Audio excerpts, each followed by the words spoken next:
Hi everyone, welcome to week 8. We have officially closed the door with our time exploring communities and how they function, how power operates, and how collective change happens. That foundation matters because communities give us the big picture lens. Now we're shifting that lens slightly outward. In week 7, Brian introduced organizational practices and systems for social change. That was our pivot week, the moment we moved from community-wide focus into the structures that actually implement change. Now, in week 8, things are starting to come together. We're examining the environments where services actually happen. This week, we're focusing on social service environments and the theoretical functions of organizations.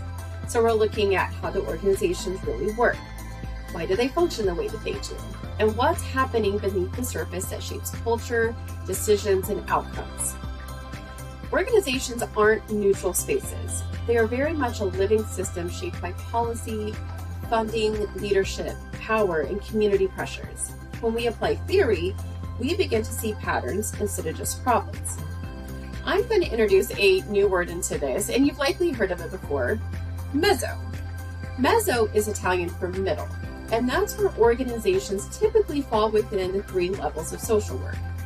Mezzo blends a lot with the macro scale because organizations operate inside larger systems, such as policy environments, funding structures, and political climates.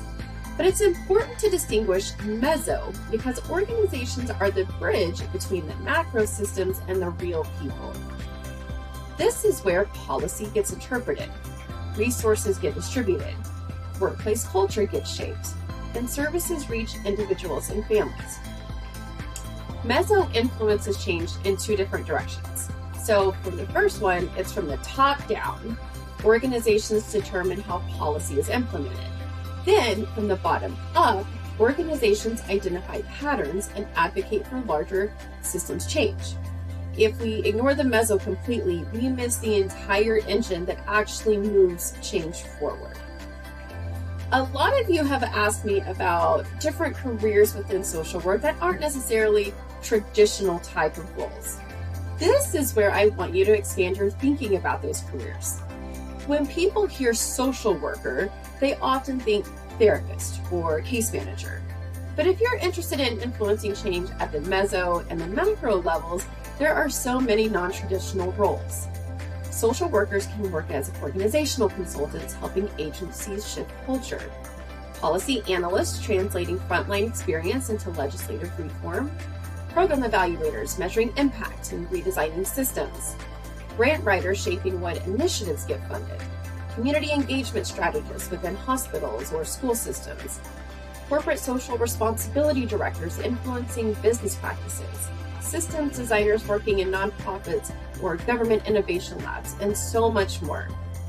These roles influence how systems function. They shape policy implementation. They change resource allocation, and they influence institutions from within. That's the mezzo and macro impact working together. Even if the job title doesn't say social worker, you are still using those social work skills and knowledge to influence change within organizational systems. Now, in Netting Chapter 6, I want you to notice how organizational structure and environment shape behavior through various lenses of frameworks, theories, and perspectives. Then, in Stro, Chapters 3 and 4, really pay attention to feedback loops and why organizations resist change, even when people want that improvement. Understanding the root cause of a problem is integral to selecting and implementing the proper change agents. This is about to see the mechanics of systems, and this is about learning to understand how you can make those changes. Now, as you watch Paper Tigers, don't just see a trauma-informed school either. Watch it as an organizational transformation. I want you to ask yourself, what systems are shifting? How did leadership influence change? Where do we see the mezzo-level impact? And how did this organization influence the larger educational system? That's systems change in motion. And now you'll have a real-world opportunity to experience organizational systems through a very unique lens. This week's assignment will take you to a museum of your choice. It can be done either virtually or in person, completely up to you. But it has to be a museum focused on social justice and advocacy. Your museum assignment continues this thinking of systems change. When you analyze institutions through structure, power, culture, and systems, you're practicing meso-level analysis. You're learning to see how organizations influence communities and how they can influence macro systems. So, in closing, this week is all about seeing organizations clearly. Because once you can see systems clearly, you can influence them. And that opens up far more possibilities than you might have imagined. I'm really excited for this week, and I hope you'll enjoy it as much as I do. And if you have any questions about this week's assignment or content, please don't hesitate to reach out to myself, Brian, or Dr. Middleton.